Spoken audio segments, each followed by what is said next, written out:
開始之前，先俾一啲基本嘅資料，大家參考一下呢一位仁兄嘅來頭究竟係如何。咁大家如果對佢嘅經濟實力啦，同埋喺社會上嘅地位有一定嘅了解之後呢，再將我同呢一位仁兄去對比呢，我諗就會相對公平好多。咁我呢，就有一個打牛工嘅人，每個星期就返6日嘅，第一日休息。咁戶口呢，長期餘額都係負數，甚至有時好啲有3位數或者4位數。咁大家繼續睇落去，應該會幫助大家有一定嘅了解。大家好，今年係澳門嘅選舉年，相信好多澳門人都會見到有唔同嘅候選人喺今年為咗當選做好多嘅一啲表現。咁其實我自己之前喺年初啦，都有同我頻道嘅一啲觀眾去探討過，有冇機會成為議員。咁呢一個嘅答案呢，之前有答過大家。咁結合埋我近排一啲遭遇啦，又或者所見所聞，希望借住呢一條影片去同大家分享一個比較詳細澳門未來如果真係當選到一個所謂嘅議員，又或者你所揀嘅候選人真係當選嘅話，佢最尾可以成為一個乜嘢人？又或者話澳門依家成個環境係玩緊啲乜嘢？今條嘅影片可能你睇開頭唔會覺得話特別精彩，但係應承我，如果你係睇到最後都覺得乜嘢都冇得着嘅話呢，你直接拉下我呢個頻道，我夠膽以我呢個頻道保證，我呢一條影片睇到最後越睇越有料。咁如果大家真係睇唔到最後呢，我建議大家依家一開頭呢就熄咗條影片，費事話睇到一半斷章取義之後又去留言，大家都唔開心啦，係咪？咁我廢話唔多講，先講下我最近一啲所見所聞。咁近日呢，突然間收到2位比較忠實嘅觀眾啦，因為佢都比較早期加我嘅微信，咁不嬲大家都有聯繫嘅。其中一位呢，就一路都有 send 一啲資料俾我啦，無論係社會發生嘅大小事又好啦，又或者係佢喺網絡上見到嘅所見所聞，都有發俾我。咁佢每次發俾我呢，我都好禮貌同佢講話，多謝你嘅資訊，多謝你嘅支持。咁其實好多時候我都唔係話萬事通啦，我自己都有一份工做緊。我諗呢一個情況係比較多嘅澳門人都係普遍吧，即係一路做緊一份工，另外再去做咁樣嘅事。咁喺咁樣嘅情況之下呢，可能佢真係俾10次料我淨係報得2、3次，又或者係4、5次咁樣。咁久而久之呢，佢就覺得我好似做唔到嘢咁樣。再加上我之前有講過話，同大家討論參選呢個問題啊嘛。咁我唔知佢係積怨已久啊，定係近排見到一個所謂嘅政壇新星做緊嘢，之後同我對比呢，人哋又真係做到嘢嘅。咁呢個政壇新星呢，就姓黃嘅。咁大家睇翻個截圖，又或者睇個樣，應該都知係邊個噶啦。一開始我都唔識呢個人，真係唔係觀眾發俾我咧，我都唔知佢咩料。咁我咁啱今日做呢一條嘅影片，我都有揾好多佢所謂嘅一啲資料。咁佢就自稱話自己係博士啦，即係有好高嘅學歷。咁大家其實如果想知佢呢個博士嘅含量咧，你查翻佢喺邊度畢業，大概都知道個含金量去到邊一度。咁喺一個咁高學歷嘅加持下啦，係咪睇落去咁正？之後咧，佢又註冊咗至少2個社團啦。據我所知，因為各位觀眾都有分享俾我，但我自己就發覺到呢2個嘅社團咧，註冊嘅名咧係同一個地址。咁大家知唔知意味住咩啊？咁啊〜詳細啲嘅嘢我就唔同大家深挖啦，大家明眼人都知道一個人好你哋點解要註冊2個社團呢？呢2個社團係真係上埋去政府嘅一啲網站，即係政府嘅一啲公告證實咗呢個社團。咁而呢啲社團嘅口號通常係咩呢？就係第一當然愛國愛澳啦，之後又話為咗促進澳門青年人嘅發展啊，乜嘢穩定繁榮嘅進行。點解要搞2個嘅社團呢？大家可以認真諗清楚背後嘅目的係乜嘢？即係譬如今日我啦，以我為例，我係想搞好澳門嘅，咁我咪搞翻一個搞好澳門社團咯，已經夠啦，係咪有一個會址？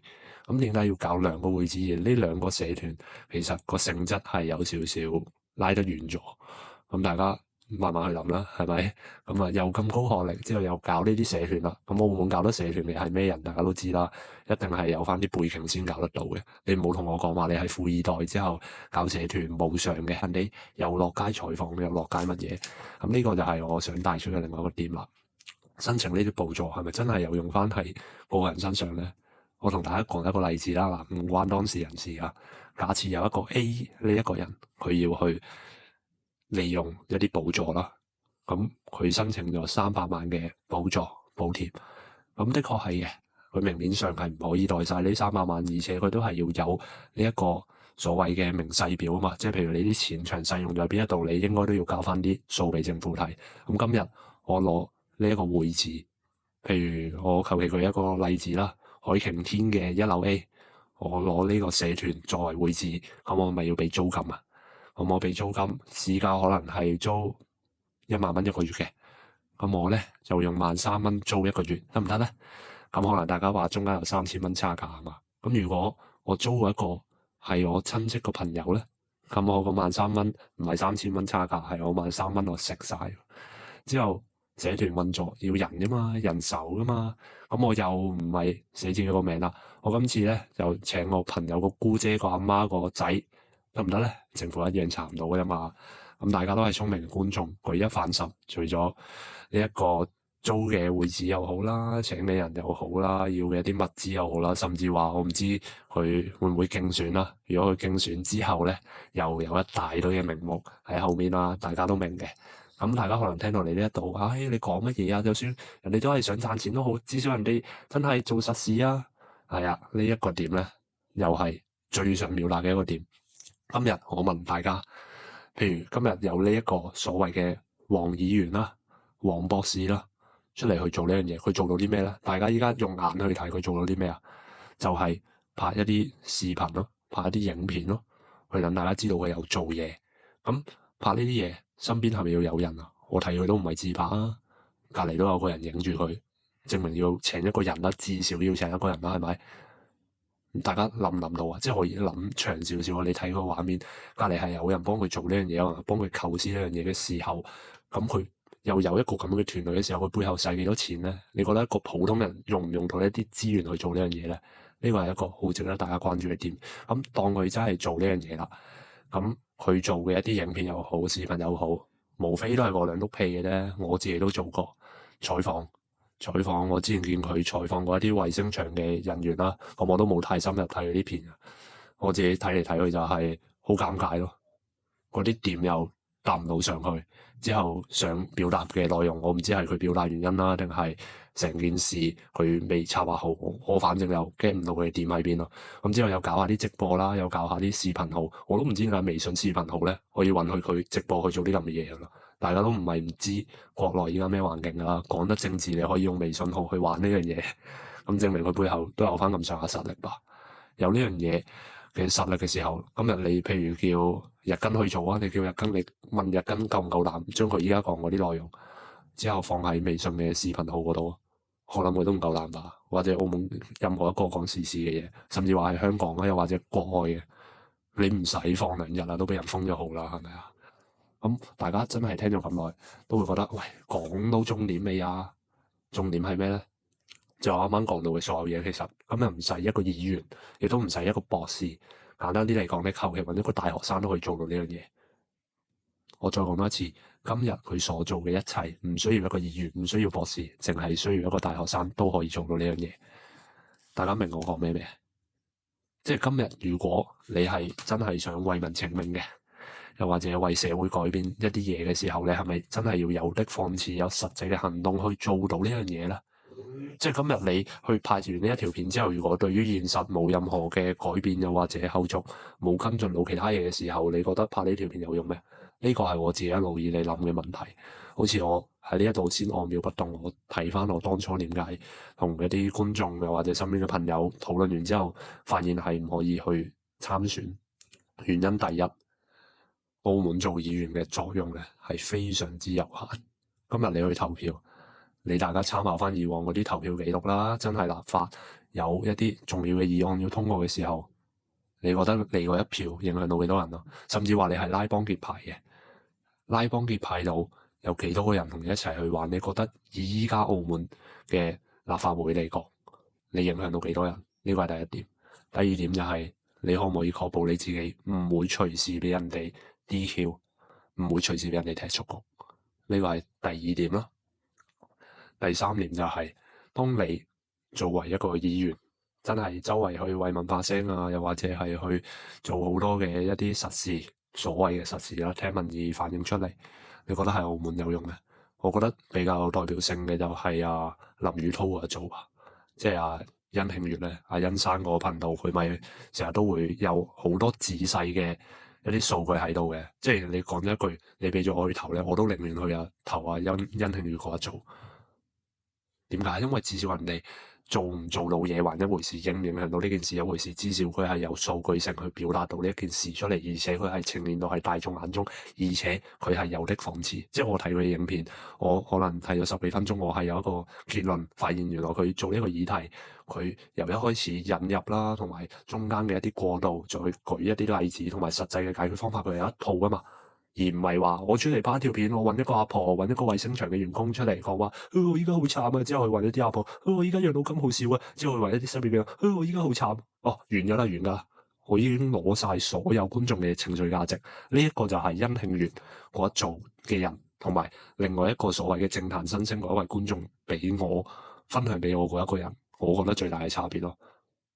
一個人究竟可唔可以去取代？有好多嘅點，就譬如啱啱提到嘅佢嘅表達能力啦，佢嘅做事方式啦，佢嘅數據能力啦，仲有好多好多。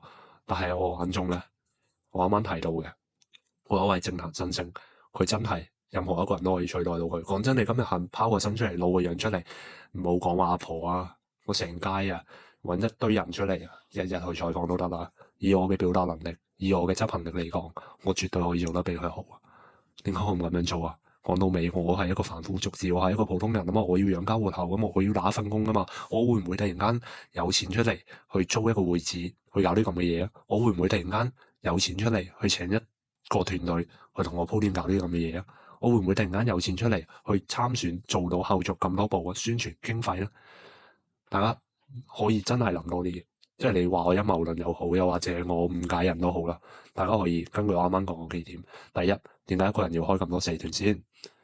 你話你要賺錢，你話你要攞寶座冇問題，咁但係你攞完寶座，真係俾你去採訪好多人啊，真係俾你去了解好多人，但係你實際，就算你做到議員又好，做唔到議員都好，你覺得你可以改變嘅嘢有幾多？根本就係有限嘅。咁喺有限嘅情況下，講真一句，都係誓言大家做場戲啫。咁做場戲嘅時候，最尾落袋最舒服嘅係邊一個啊？當然啦，係當選嗰一個啦，係咪？又或者背後相關嘅利益鏈，咁最尾買嘢嘅係邊個啊？又係嗰一批市民啫嘛，又係嗰一批話，我當初揾到佢，佢就可以幫我報道到，我就可以幫佢乜嘢？第一，佢有冇觀眾緣先？第二，佢有冇觀眾基礎先？的確有嘅。你咁樣不停去賣情緒價值，之後不停去揾嗰啲阿婆去採訪，特別係做微信個視頻號嗰啲影音號。好多老人家受落㗎，真係唔講得笑㗎。你落街，你一日就揾10個老人家，你10日你就揾到成萬個老人家。唔係我數口差，而係老人家中間嘅傳播能力咧係非常之快嘅。澳門以往嗰啲選票係咪透過一餐一餐飯俾澳門人食咗落肚啊？係咪俾啲老人家一餐一餐咁樣食咗落肚？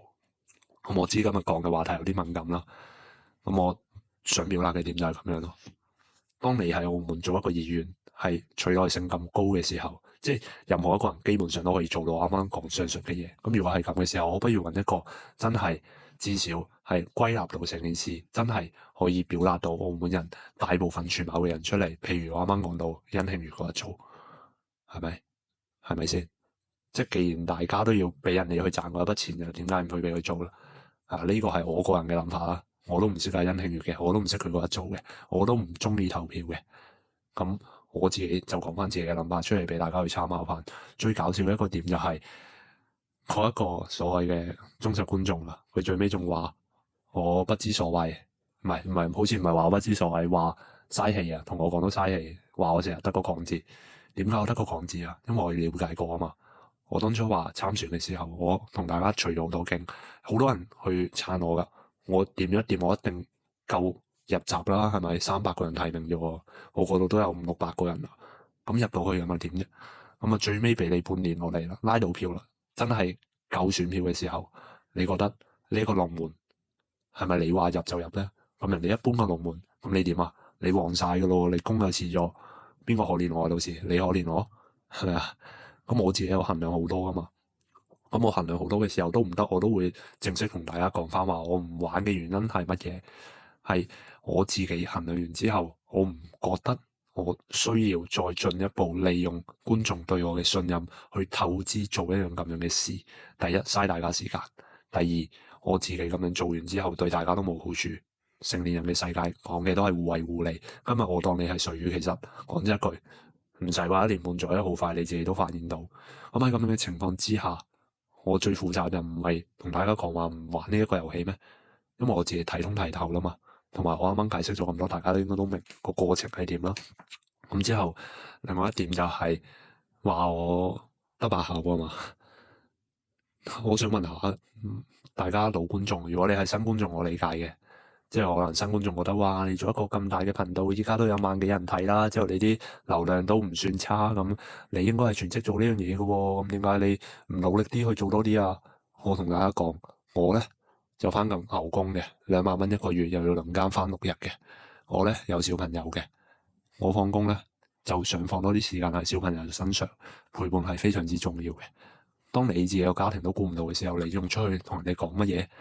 機大炮有咩意義啊？同嗰啲傻閪有咩分別咧？有啲傻閪咧就好中意人前人後嘅好威嘅，結果咧自己屋企人都照顧唔到，咁嗰啲廢柴有咩用啊？係咪啊？咁可能大家覺得嗰啲廢柴係英雄啦，係咪？反正我自己咧就我自己嗰一套，翻工翻完啦，屋企人照顧完啦，陪伴完啦，該做嘅嘢做晒，有空餘嘅時間落嚟，再同大家分享，再做一啲所謂嘅自我實現，會更加之合理，亦都更加之持之以恆做到落去。我今日好勇武啊！我一日出10條片得唔得？我覺得冇問題。我今日好勇武啊！突然間出去揾一大堆人採訪，揾一大堆人加我微信，揾一大堆人訂閱我頻道，做唔做到啊？我嘅執行力真係好高啊！講真一句，如果我唔係有咁多嘢孭住嘅話，我一樣做到啊！咁係咪有呢個必要做先？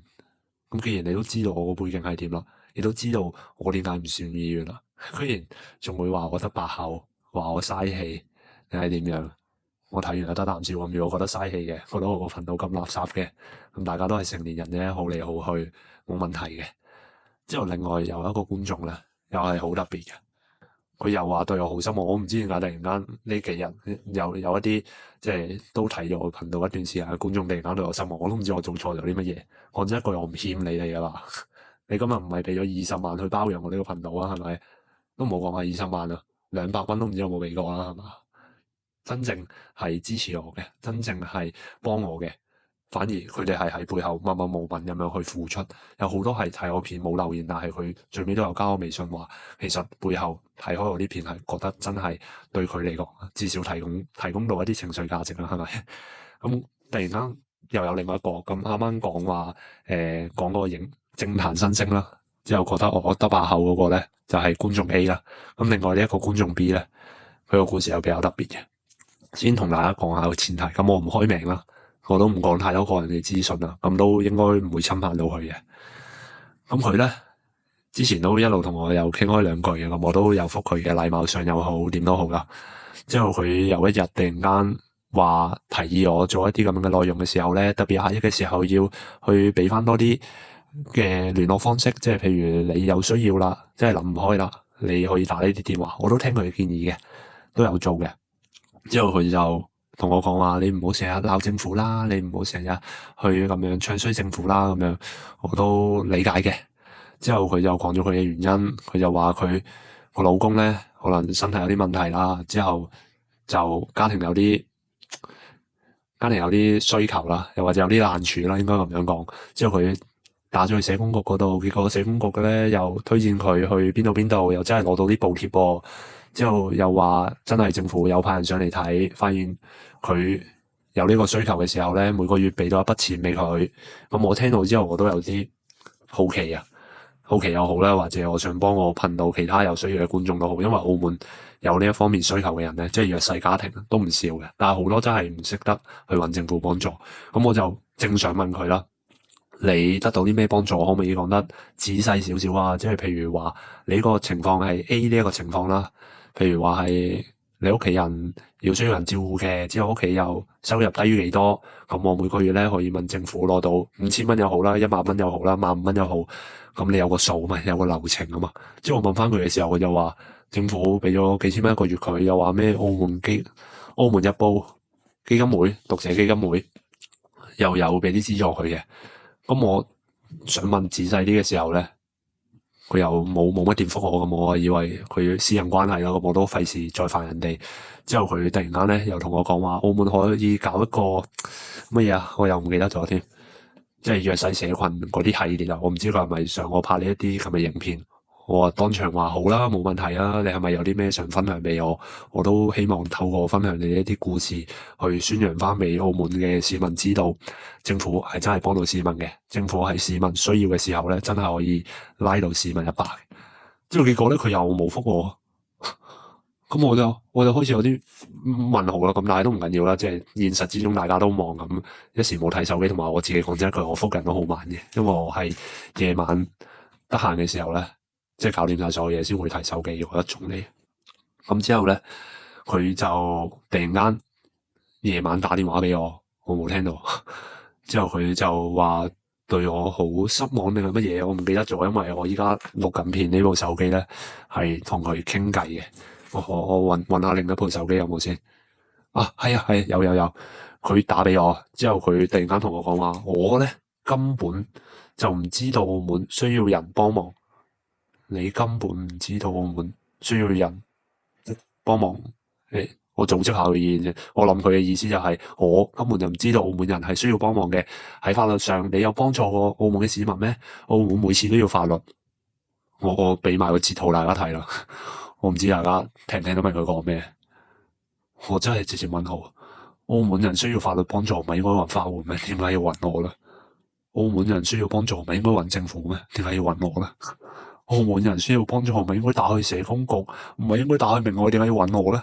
做乜我突然間個身份變咗咁多重啊？我要做議員做嘅嘢，之後又要幫社會大眾揭露真相，之後又要去採訪澳門嘅弱勢社群，之後又要幫澳門人解決法律嘅問題。我究竟係收咗幾多錢啊？唔通我每個月依家攞住430嘅人工，收住5-6萬硬腳，所以大家都覺得我罪大惡極？唔係啊，我打份牛工，忙到嗨咁啊！之後依家真係趁夜晚好夜嘅時候先得閒拍片，拍完就要剪喎，剪完上嚟咧有啲字幕錯咗，仲要俾人不停捉住嚟追喎。我為咗啲咩啊？